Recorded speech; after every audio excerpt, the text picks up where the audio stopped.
deep does corruption run when a man sworn to protect the public becomes the bridge between law enforcement and the cartel world? That's the chilling question gripping Florida tonight after federal agents dismantled what they call one of the most audacious betrayals of public trust in recent U.S. history. Sheriff Marcos Lopez, once hailed as a community defender, now stands accused of transforming his badge into a business license for organized crime. The FBI's investigation into Lopez began quietly in 2023. Agents noticed unusual financial trails, casino profits funneled through shell companies, large cash movements unaccounted for, and whispers of local deputies on private payrolls. By 2025, those suspicions exploded into a full-scale racketeering case linking Lopez to the CING and Sinaloa cartels, two of Mexico's most violent criminal networks now burrowed into the Sunshine State's underworld. What made this case so alarming wasn't just the money, it was how ordinary institutions were turned inside out. Lopez allegedly used his elected office to crush competing gambling businesses, clearing the path for his own casino front, the Eclipse Social Club. Beneath flashing slot machines, investigators say millions in cartel cash were laundered. One federal source told Reuters in March 2025 that Florida's illegal gambling networks have become a preferred laundering corridor for Mexican cartels operating in the U.S. South. Lopez's operations showed sophistication more typical of transnational crime rings than of local corruption. He allegedly recruited foreign investors, most notably a Chinese businesswoman Kate, who imported gambling devices through a series of small freight companies. According to Justice Department filings, the shipments moved through ports in Tampa and Miami, bypassing customs scrutiny thanks to falsified manifests. The devices were later reassembled into internet cafes that acted as cash washing machines. Investigators say the sheriff even rewarded loyalty, with police authority itself issuing honorary deputy badges to civilians tied to the gambling network. In a chilling echo of Latin American narco politics, local criminals were handed state-sanctioned protection. As BBC News reported last month, the FBI believes criminal infiltration of small-town law enforcement represents a strategic cartel pivot, less violent, more profitable. What began as bribery soon evolved into a parallel power structure where justice could be bought and raids were tools of economic sabotage. When rival casinos were raided, Lopez celebrated not because justice prevailed, but because competition fell. One recovered text read, "We did a raid. That place is ours now." Federal prosecutors estimate Lopez pocketed over $700,000 in unreported cash delivered in envelopes by Krishna, the alleged local gambling kingpin, who later turned state's witness. That sum, while staggering, was only a fraction of what cartels earned through his protection. Homeland Security analysts believe that by 2025, Florida's underground casino network was moving $2 to $3 billion annually, a staggering figure for a supposedly localized crime ring. This scandal is more than a story about greed. It raises an existential question for American law enforcement. When border cartels infiltrate the very system meant to stop them, how secure are the nation's front lines? And if this could happen in Osceola, County, Florida, could similar corruption already be festering elsewhere? Viewers, what would you do if the sheriff sworn to defend your community was secretly profiting from its decay? The deeper story, how betrayal, greed, and cartel money built an empire under a badge, continues next. The walls of Lopez's empire didn't crumble overnight, they were torn apart from within. What began as a covert operation by the FBI in late 2023 turned into one of the most intricate corruption busts in Florida's history. Behind the glittering lights of the Eclipse Social Club, the Bureau uncovered a criminal network that connected local deputies, offshore investors, and international money routes stretching from Orlando to Guadalajara. At the center of it all stood two figures, Krishna, the gambling magnate who managed the cash flow, and Robin Severance Lopez, the sheriff's estranged wife, who ran what prosecutors now call a ghost company. Her so-called cleaning service turned out to be a laundering pipeline. The Justice Department revealed that even after Lopez's arrest, Robin continued depositing cartel-linked money disguised as payments for janitorial contracts. According to The Guardian's April 2025 analysis, the Lopez case exposed a hybrid criminal economy in which legitimate businesses are used as camouflage for cross-border financial operations. Investigators traced more than $4.2 million in suspicious deposits over 18 months, money believed to originate from Sinaloa's gambling profits in Central Florida. The FBI also discovered that some of these funds were converted into cryptocurrency, a growing tactic among laundering rings who exploit gaps in federal oversight. But what truly unraveled Lopez's empire wasn't a raid, it was betrayal. Krishna, facing decades behind bars, decided to cooperate. He surrendered encrypted phones, offshore account logs, and dozens of text messages that proved Lopez's complicity. When corruption becomes too greedy, it eventually devours itself, said retired FBI analyst Thomas Galen on DW News. The decision of a single insider to flip can collapse years of cartel infiltration. With Krishna's testimony, the Bureau reconstructed the sheriff's money trail cash pickups in Lake County bulk deliveries to shell accounts in Miami and transfers routed through small Chinese import companies. The evidence was overwhelming. Within weeks, Lopez walked into a federal building as a sheriff and walked out in handcuffs, stripped of his badge, facing 30 years in federal prison. But the investigation didn't end there. Agents discovered that even as Lopez sat in custody, his wife was still moving money through her company's accounts. It became clear this was not a single man's corruption, it was a family enterprise. As one federal prosecutor put it, when both halves of a household serve a criminal organization, you no longer have a bribery case, you have a parallel government. The psychological impact on the community was devastating. Citizens who had voted for Lopez now realized that the very man they trusted to uphold law and order had sold that trust to cartels. Public protests erupted across Osceola County, and the state government ordered a full review of all sheriff offices' financial disclosures. Meanwhile, Homeland Security expanded its internal affairs task force, warning that similar corruption models could spread into neighboring states. Experts at Jane's Defense Weekly even drew parallels between this kind of internal rot and national security risks. If criminal cartels can infiltrate policing at the county level, they can manipulate port security, customs data, even intelligence sharing with federal agencies, the report warned. The pattern of using law enforcement as financial shields wasn't new, but the Lopez case proved it could happen openly in 2025 America. By summer, the fallout had gone national. Congressional hearings in Washington questioned whether cartel corruption had silently compromised parts of the country's border and interior enforcement systems. Under President Donald Trump's renewed law and order initiative, a new task force was formed to root out narco influence within law enforcement. The Lopez scandal, once dismissed as a Florida anomaly, had become a national wake-up call. And yet, as shocking as it was, federal agents were about to uncover something far more alarming, because while one sheriff's empire fell, another kind of betrayal was festering hundreds of miles away on America's own border. Could the nation's first line of defense against drug cartels be its weakest link? The revelation hit Washington like a thunderclap. Cartel corruption wasn't confined to Florida, it had seeped into the very ranks of America's border guardians. As the FBI and the Department of Homeland Security (DHS) extended their investigation westward, they uncovered a disturbing pattern that shook national confidence. Customs and Border Protection (CBP), the agency entrusted with defending America's gates, was itself riddled with cracks. In early 2025, federal prosecutors unsealed indictments against multiple CBP officers in Texas, California, and Arizona for collaborating with human smugglers and drug traffickers linked to the Sinaloa and Jalisco New Generation cartels. Among them was Officer Manuel Perez Jr., a respected CBP agent in El Paso, now accused of allowing vehicles filled with undocumented migrants and cocaine to pass through the Paso del Norte Bridge without inspection dozens of times over 2 years. According to court filings reviewed by Reuters, Perez received over $250,000 in cash bribes, some delivered through crypto wallets traced back to Mexican intermediaries. The betrayal went far beyond money. In a system already strained by record migration flows, these rogue officers had turned border checkpoints into cartel corridors. The US-Mexico border isn't just a fence anymore. It's a revolving door for organized crime. When officers are compromised, warned former DEA official Anthony Ramirez on BBC World News in May 2025.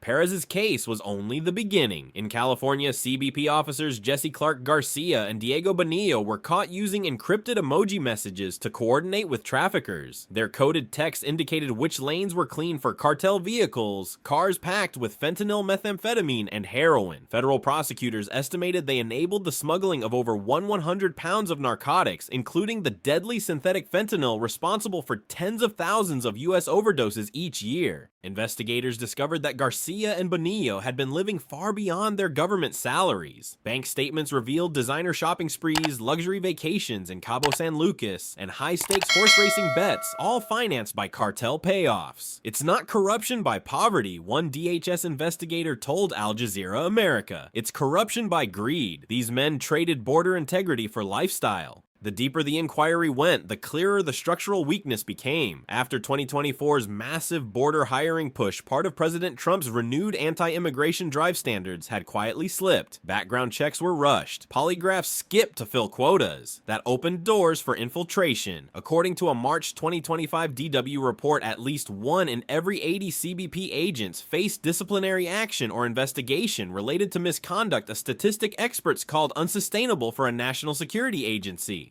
This pattern mirrored the Bush-era hiring boom of the 2000s when CBP corruption cases tripled after staffing doubled. Once again, the balance between manpower and integrity had faltered, as fentanyl seizures at the southern border reached over 24,000 kilograms in 2025. According to DEA data, the idea that traffickers had inside help stopped being speculation. It became a verified national crisis.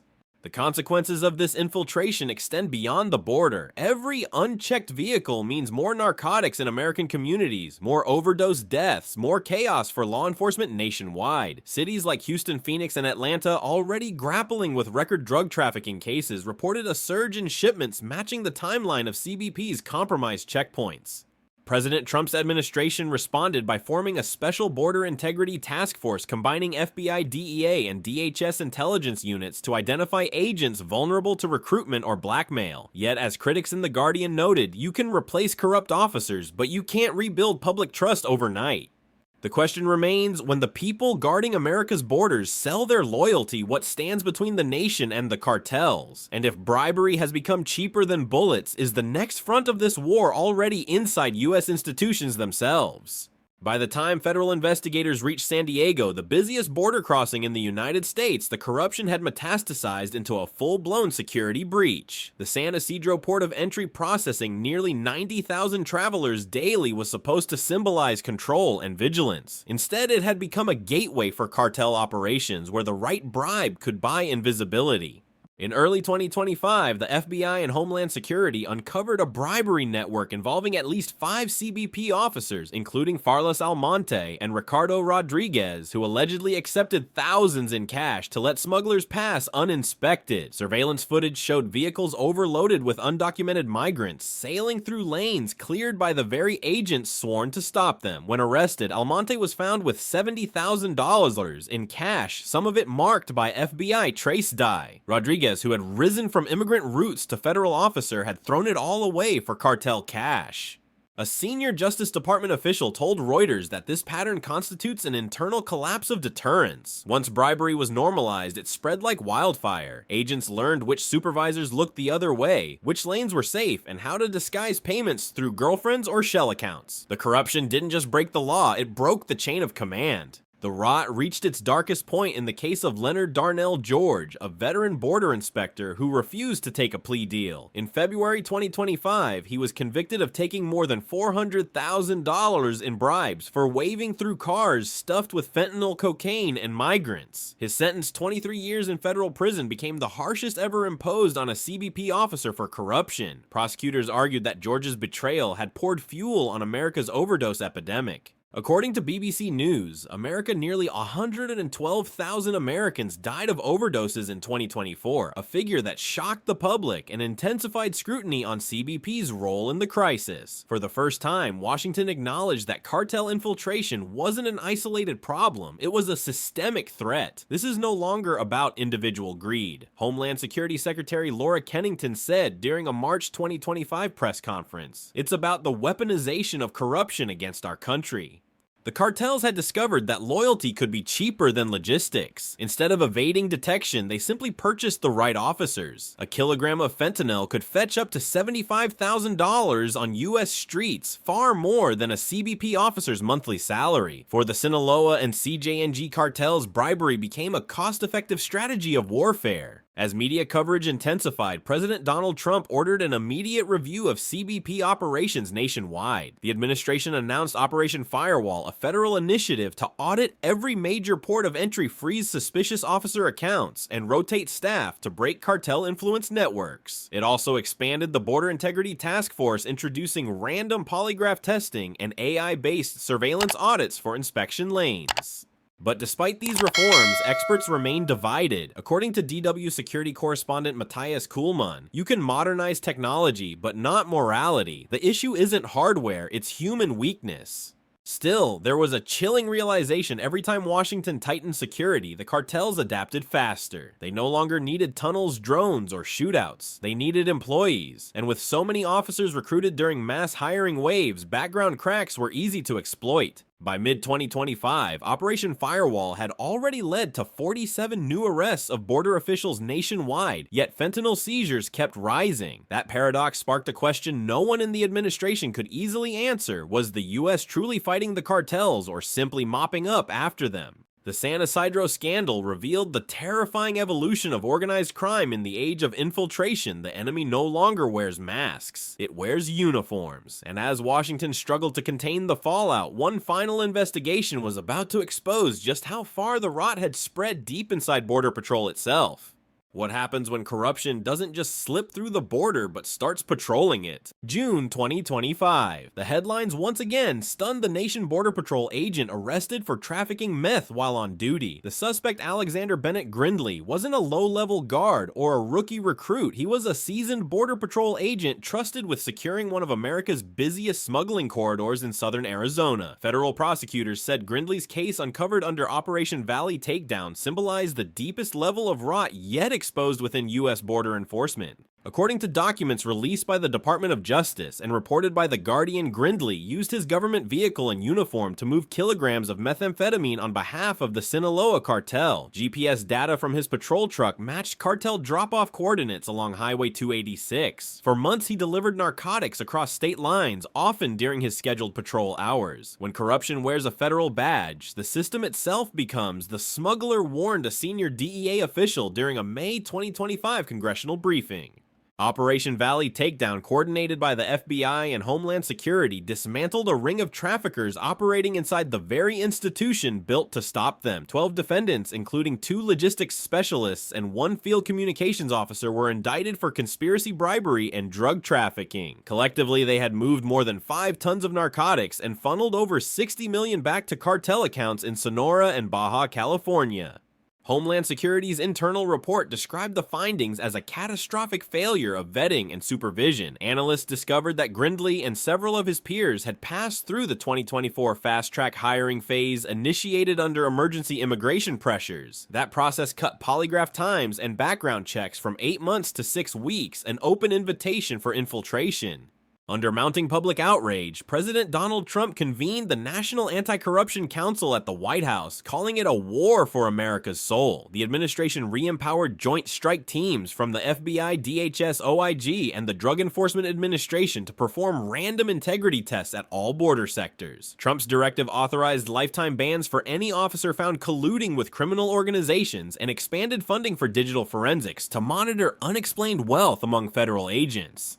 Still, the damage to morale was severe. Thousands of honest CBP and Border Patrol officers suddenly faced suspicion from the very communities they protected. It's like fighting a war with your own shadows, one retired Tucson agent told DW News. Every arrest now comes with the question, are we cleaning the border or covering tracks? Experts warn that this internal crisis has strategic implications far beyond the Southwest. The Council on Foreign Relations released a June 2025 paper noting that cartel infiltration undermines not only drug enforcement but also counterterrorism cooperation. If narcotics organizations can buy access to classified movement data, adversarial states can exploit those same cracks, the report said, echoing rising concerns in NATO intelligence circles.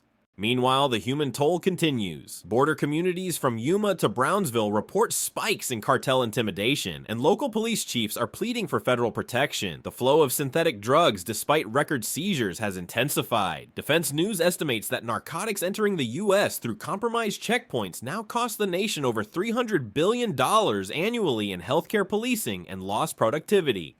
In Congress, bipartisan lawmakers introduced the Border Integrity Restoration Act, demanding psychological screening, continuous lifestyle audits, and AI-driven surveillance for all border personnel. Critics call it invasive, supporters call it essential. You can't guard the fortress if the gatekeepers are for sale, Senator Elaine Hughes told BBC World. Yet one uncomfortable truth lingers every major cartel takedown of 2025, from Florida's gambling empire to the Arizona patrol ring, wasn't stopped by routine oversight, but by whistleblowers and chance. The system, it seems, still relies on collapse before correction. As America wrestles with this reality, citizens are left wondering if corruption has become the cartel's most powerful weapon. Can the nation ever rebuild faith in those guarding its frontiers?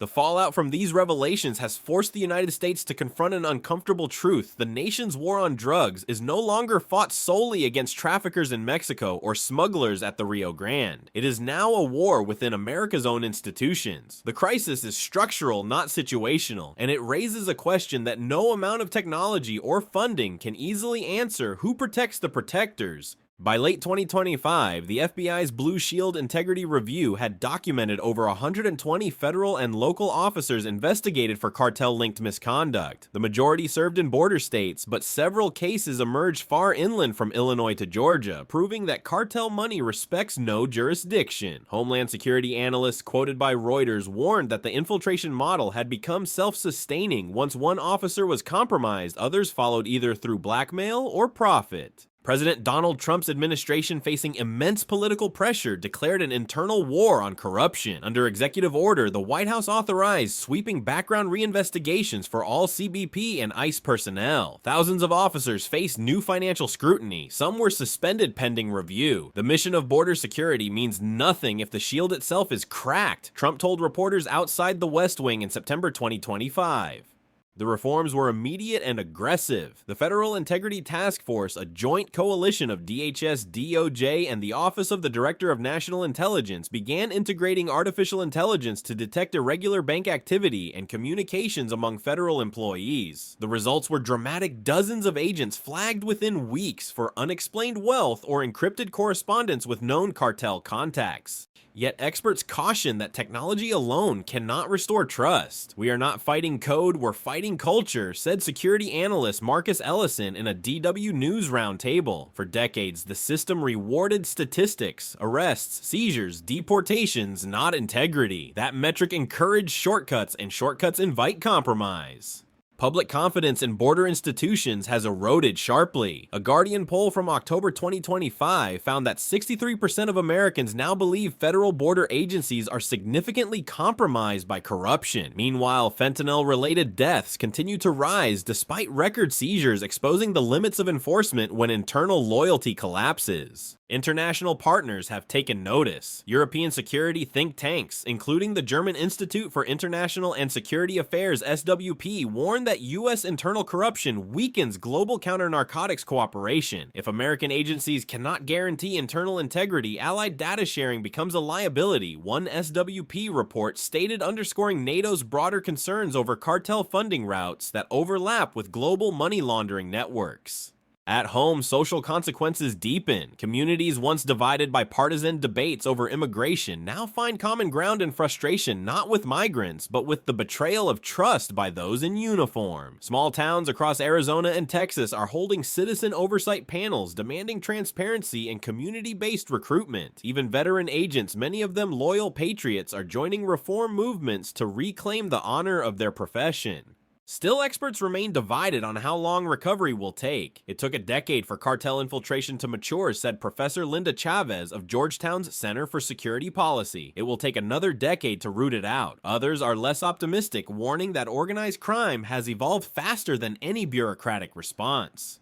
As the sun sets on this turbulent year, America stands at a crossroads, determined but damaged. The federal crackdown has shown strength, but the scars of betrayal run deep. From Florida's sheriff's office to the Arizona Border Patrol, the message is clear: the cartels no longer need to storm America's gates. They have already found ways to buy the guards. And so one question echoes from newsroom to courtroom to the White House itself: can the world's most powerful nation truly secure its borders if corruption has already crossed them? In 2025, 2005, a sweeping federal investigation exposed how the Sinaloa and CING cartels infiltrated the American security system from within, transforming local sheriffs, customs officers, and border patrol agents into accomplices. What began as a Florida gambling scandal evolved into a nationwide crisis, revealing that bribes, not bullets, had become the cartel's sharpest weapon. The downfall of Sheriff Marcos Lopez and the arrest of multiple CBP officers showed how corruption had infected every level of law enforcement, from county jails to federal checkpoints. Under President Donald Trump's renewed law and order campaign, Washington launched unprecedented anti-corruption operations like Operation Firewall and Valley Takedown, exposing a web of betrayal that cost the nation billions and eroded public faith. Experts now warn that America's internal corruption is as dangerous as external threats, undermining drug enforcement, national security, and international cooperation.